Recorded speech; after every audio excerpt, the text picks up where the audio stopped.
Lately, I've been turning over some advice my mother gave me when I was 11. "Roland," she said, "you need 3 things to be happy. Something to do, something to look forward to, and someone to love." My mother isn't a sentimental person, and I believed her. Still do.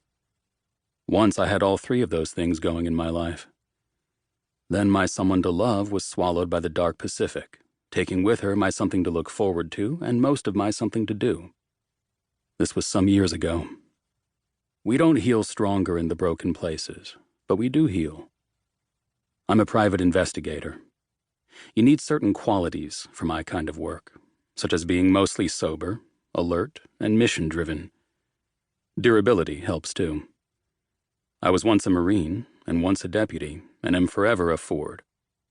I can take care of myself, and I am not above revenge.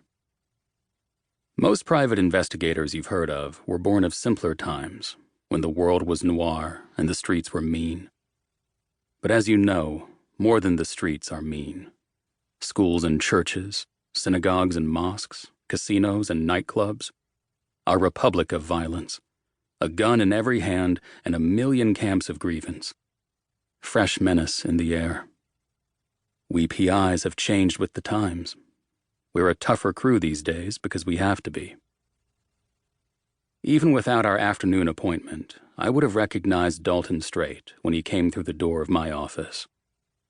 We had both fought in the first Battle of Fallujah, Iraq, April 2004.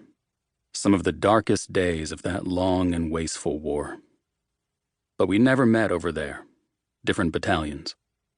I knew of his decoration for valor in combat, and later learned that he'd lost half his leg to an IED, but that also wasn't why I knew his face.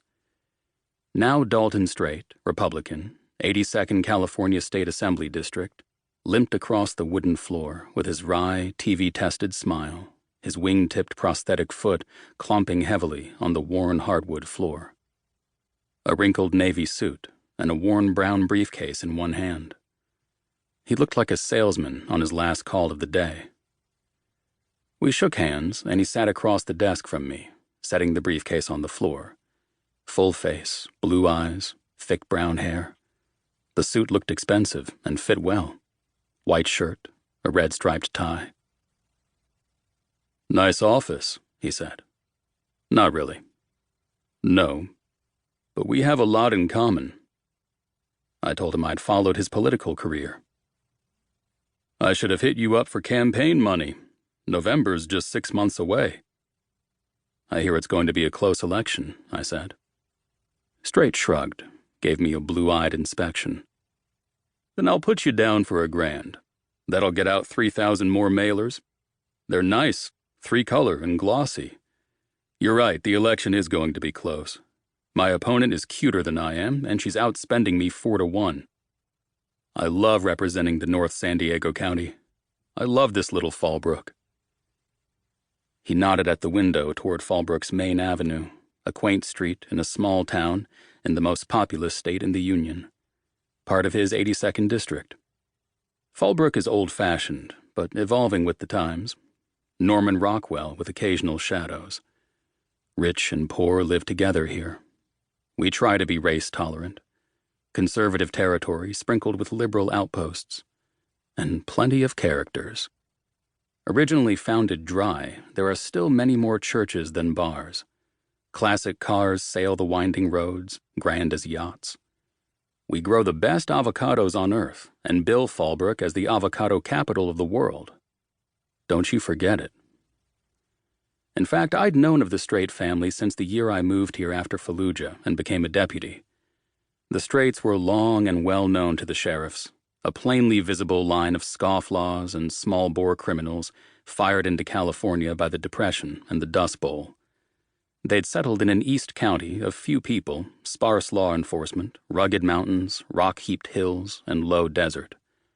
Pulled themselves up from poverty, made their runs at the American dream. Their present-day patriarch was Dalton's grandfather, Virgil, a retired personal injury lawyer turned judge who'd been convicted decades ago for taking bribes.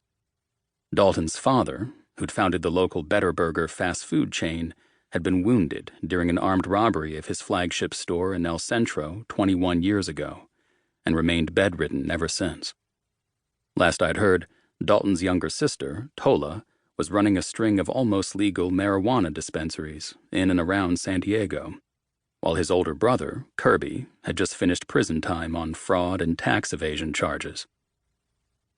Dalton turned from the window to me, used his hands to lift and cross his plastic leg over the flesh and bone one. A silent flinch.